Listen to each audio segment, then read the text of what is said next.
सुंदरपुर के अनोखे गांव में, जो पहाड़ियों और उपजाऊ खेतों के बीच बसा हुआ है, रवि नाम का एक छोटा लड़का रहता था। रवि एक जिज्ञासु और साहसी बच्चा था, जो हमेशा अपने आसपास की दुनिया को जानने के लिए उत्सुक रहता था। वह अपनी दादी विमला देवी के साथ रहता था, जो अपनी बुद्धिमत्ता और दयालुता के लिए जानी जाती थीं। उनका साधारण घर अतीत की कहानियों और वर्षों से एकत्रित कलाकृतियों से भरा हुआ था। एक दिन विमला देवी को अटारी साफ करने में मदद करते समय रवि को एक कोने में छिपा हुआ एक पुराना धूल भरा ट्रंक मिला। ट्रंक पर जटिल नक्काशी की गई थी और यह बहुत पुराना लग रहा था। खोज से उत्साहित रवि ने विमला देवी को बुलाया। उसने पुरानी यादों और जिज्ञासा के मिश्रण के साथ ट्रंक को देखा। विमला देवी ने कहा, यह ट्रंक आपके परदादा का था। वे अपनी साहसिक भावना के लिए जाने जाते थे और एक बार एक पौराणिक खजाने की खोज में गए थे। रवि की आंखें उत्साह से चौड़ी हो गईं। विमला देवी ने ट्रंक खोला, जिसमें पुराने पत्र, फीकी तस्वीरें और एक रहस्यमय, खराब हो चुका नक्शा था। नक्शा अजीब प्रतीकों से ढका हुआ था और दूर के स्थान पर एक्स से चिह्नित था। नक्शे के साथ एक प्राचीन चाबी थी, जिस पर एक सुंदर अलंकृत डिजाइन था। विमला देवी ने कहा, नक्शा और चाबी शायद उस खजाने से जुड़ी हो जिसे आपके परदादा खोज रहे थे। उनके पीछे की कहानी का पता लगाना आपके ऊपर है। रहस्य को उजागर करने के लिए दृढ़ संकल्पित रवि ने नक्शे का अनुसरण करने का फैसला किया। उसने कुछ जरूरी सामान पैक किए, जिसमें एक कंपास, एक नोटबुक और एक टॉर्च शामिल थी, और अपने वफादार कुत्ते रॉकी के साथ अपने साहसिक कार्य पर निकल पड़ा। नक्शा रवि और रॉकी को मीरपुर के पड़ोसी गांव में ले गया, जो अपनी प्राकृतिक सुंदरता और जीवंत समुदाय के लिए जाना जाता है। गांव हरे भरे खेतों और जगमगाती धाराओं से घिरा हुआ था। जैसे ही वे पास पहुंचे, रवि ने गांव के किनारे एक बड़ा पुराना बरगद का पेड़ देखा। नक्शे पर भी इसी तरह का पेड़ अंकित था। रवि गांव के बुजुर्ग श्री पटेल के पास गया और उन्हें नक्शा और चाबी दिखाई। श्री पटेल ने उन्हें ध्यान से पढ़ा और सिर हिलाया। यह पेड़ वास्तव में नक्शे में दिखाया गया पेड़ है।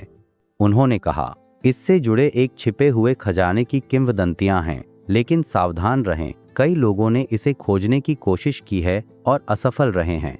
बिना रुके रवि ने श्री पटेल को धन्यवाद दिया और बरगद के पेड़ के चारों ओर अपनी खोज शुरू कर दी। उन्होंने जड़ों और आस पास के क्षेत्र की सावधानी पूर्वक जांच की। घंटों खुदाई और खोजबीन के बाद उन्हें पेड़ के नीचे एक छिपा हुआ डिब्बा मिला। अंदर एक छोटा अलंकृत बॉक्स था। रवि ने उत्साह से बॉक्स खोला और उसमें विस्तृत नोट्स और रेखा चित्रों वाली एक पुरानी पत्रिका पाई। यह पत्रिका उसके परदादा की थी और इसमें खजाने को खोजने की यात्रा का वर्णन था। पत्रिका के अनुसार पास की पहाड़ियों में छिपे हुए कक्ष को खोलने के लिए चाबी की आवश्यकता थी।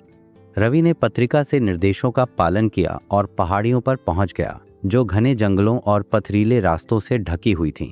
यात्रा चुनौतीपूर्ण थी, लेकिन रॉकी की मदद से रवि ने बाधाओं को पार किया। एक लंबी चढ़ाई के बाद वे एक बड़ी चट्टान के तल पर पहुंचे। चाबी का उपयोग करके रवि ने चट्टान में छिपे हुए प्रवेश द्वार को खोला। प्रवेश द्वार एक संकरी सुरंग की ओर जाता था, जो धरती में उतरती थी। सुरंग में मंद रोशनी थी और रवि को अपना रास्ता खोजने के लिए अपनी टॉर्च का उपयोग करना पड़ा। सुरंग के अंत में उसे जटिल नक्काशी वाला एक विशाल पत्थर का दरवाजा मिला। एक गहरी सांस के साथ रवि ने चाबी को ताले में डाला और उसे घुमाया। दरवाजा चरमरा कर खुला, जिसमें प्राचीन कलाकृतियों और खजानों से भरा एक छिपा हुआ कक्ष दिखाई दिया।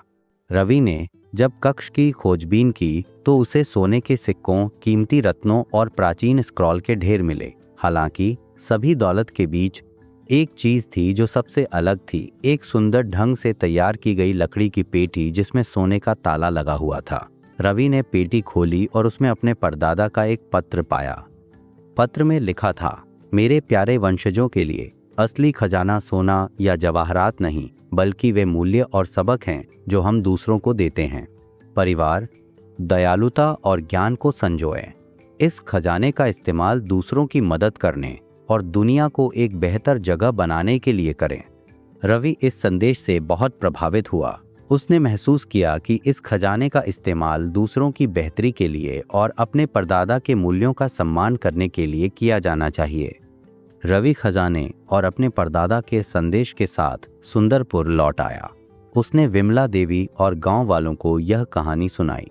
रवि के साहसिक कार्य और खजाने से मिली मूल्यवान सीख से हर कोई हैरान था। गांव के लोगों ने खजाने का इस्तेमाल विभिन्न सामुदायिक परियोजनाओं के लिए किया, जैसे कि स्कूल बनाना, गांव के बुनियादी ढांचे में सुधार करना और जरूरतमंदों की मदद करना। इन योगदानों के जरिए रवि के परदादा की दयालुता और बुद्धिमत्ता की विरासत को सम्मानित किया गया।